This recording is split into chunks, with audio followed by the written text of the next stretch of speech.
اب علم کشف سے کیا مراد ہے؟ صاحب کشف لوگوں کا آج بھی یہ دعویٰ ہے کہ قبروں میں جو کچھ ہے وہ ہمارے علم میں ہے۔ برائے مہربانی قرآن و حدیث کی روشنی میں بتائیں۔ اصل میں کشف اور کشف القبور یہ دو علیحدہ چیزیں ہیں، یا عام اور خاص اسے کہہ سکتے ہیں۔ ایک کشف ہوتا ہے کہ انسان کو کسی شے کا علم حاصل ہو جائے بغیر کسی ذریعے کے۔ کبھی کبھی اچانک آپ کے دل میں کوئی خیال آ جاتا ہے، آپ سوچ بھی نہیں رہے تھے، غور بھی نہیں کر رہے تھے، تو یہ القاء اور الہام اور کشف یہ در حقیقت چیزیں ہیں کہ جو اللہ تعالیٰ کی طرف سے آج بھی جاری ہیں۔ جو اللہ کے نیک بندے ہیں انہیں کشف بھی ہو جاتا ہے، بعض حقائق کا علم ہو جاتا ہے بغیر کسی ذریعے کے، ہو سکتا ہے، عین ممکن ہے۔ اب بھی رؤیا صالحہ یا رؤیا صادقہ، سچا خواب، یہ بھی ایک طرح کا کشف ہے جو نیند کی حالت میں سوتے ہوئے کشف ہوتا ہے۔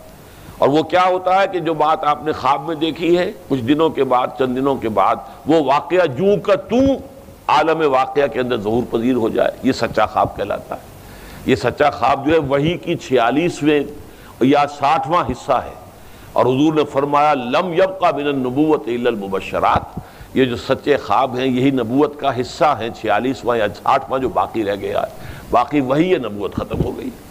تو کشف جو ہے اپنی جگہ پر یہ ایک وحی خفی ہے جس کا سلسلہ اب بھی جاری ہے۔ وحی جلی کا سلسلہ نبیوں کے ساتھ تھا، وہ ختم ہو چکا۔ نبیوں کو جو وحی خفی ہوتی تھی وہ بھی محفوظ ہوتی تھی، اس میں بھی خطا کا امکان نہیں تھا۔ عام انسانوں کو جو وحی خفی ہوتی ہے، الہام، القاء، کشف، رؤیا صادقہ، اس میں خطا کا بھی امکان موجود ہے، صحیح کا بھی ہے۔ تو یہ تو ہے اصلاً۔ اب کشف القبور کا معاملہ جو ہے وہ یہ کہ حضور کو تو معلوم ہوتا تھا، یہ تو ہمیں معلوم ہے، نبی کے لیے تو ظاہر بات ہے، یہ ساری چیزیں علم غیب کا معاملہ ہے، اللہ تعالیٰ غیب دکھاتا تھا جس طرح بھی دکھاتا تھا۔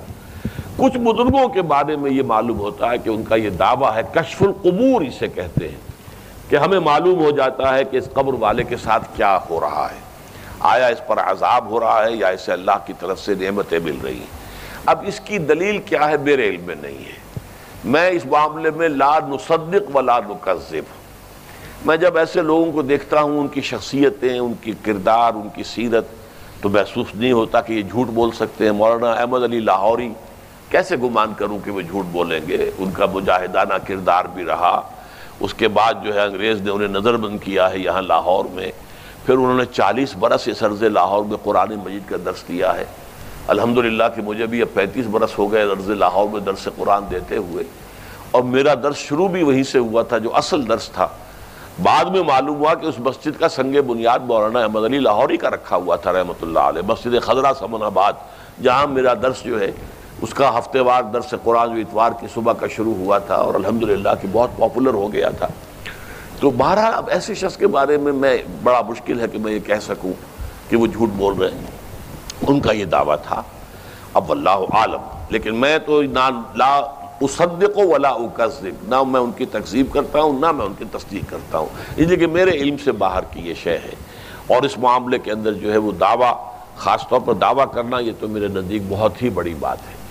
اسی کشف کی بنیاد پر مولانا احمد علی لاہوری کا ایک خیال یہ تھا، خیال کیا بلکہ انہیں تو قطعی یقین کے ساتھ کہتے تھے کہ یہ جو مزار ہے یہ شیخ علی حجویری کا ہے ہی نہیں، یہ ایک اور تھے علی بن عثمان، یہ نام وہی ہے لیکن یہ وہ علی حجویری نہیں ہے۔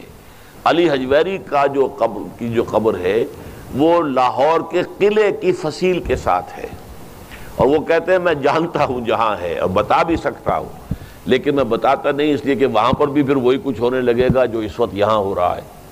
اور یہ بات جو ہے پروفیسر یوسف سلیم چشتی جو تھے مرحوم، وہ اس کی بڑی تصدیق کرتے تھے، اس لیے کہ وہ مولانا احمد علی لاہوری کے بہت قریب بھی رہے تھے، وہ پرنسپل رہے تھے اشاعت الاسلام کالج کے، جس کی انجمن کے صدر تھے مولانا احمد علی لاہوری رحمۃ اللہ علیہ۔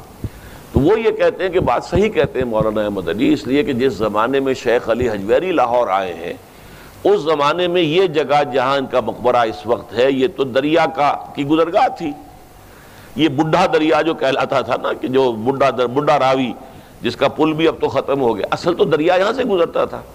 اور یہ جو مسجد ہے، مسجد بادشاہی مسجد کا جو جنوبی یا شمالی کہنا چاہیے، شمالی جو ہے وہ وہ بنا ہوا بھی اسی طریقے سے جیسے کہ دریاؤں کے ساتھ جو بنا ہوا ہوتا ہے اس کے ساحل کے ساتھ لگا ہوا، جیسے تاج محل جا کے اگر آپ دیکھیں تو دریا جمنا اس کے ساتھ سے بہ رہا ہے، اسی طریقے سے دریائے راوی کے کنارے اور دریاؤں کے کنارے ہی تو یہ قلعے بنائے جایا کرتے تھے۔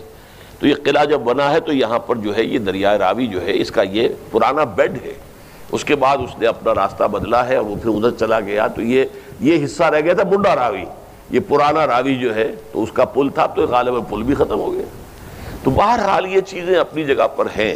تو میں نے تو اس کے بارے میں آپ سے عرض کیا کہ میں کچھ نہیں کہہ سکتا، یہ کہ نبی کے لیے تو ثابت ہے کہ انہیں معلوم ہو جاتا تھا، لیکن یہ کہ اللہ تعالیٰ اپنے کچھ اور بندوں کو بھی اس کشف کی صلاحیت عطا فرما دے تو میں اس کی نفی مطلق نہیں کرتا۔